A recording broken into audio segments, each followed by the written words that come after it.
আসসালামু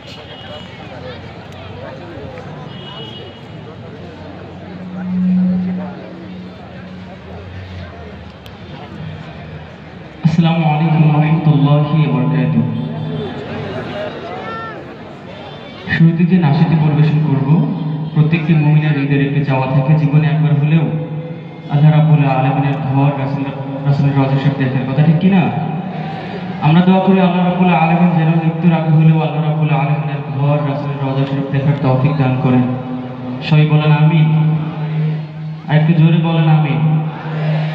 এইরকম কিছু কথা নিয়ে কাবার মালিক শিরোনামে এই পর্যায়ে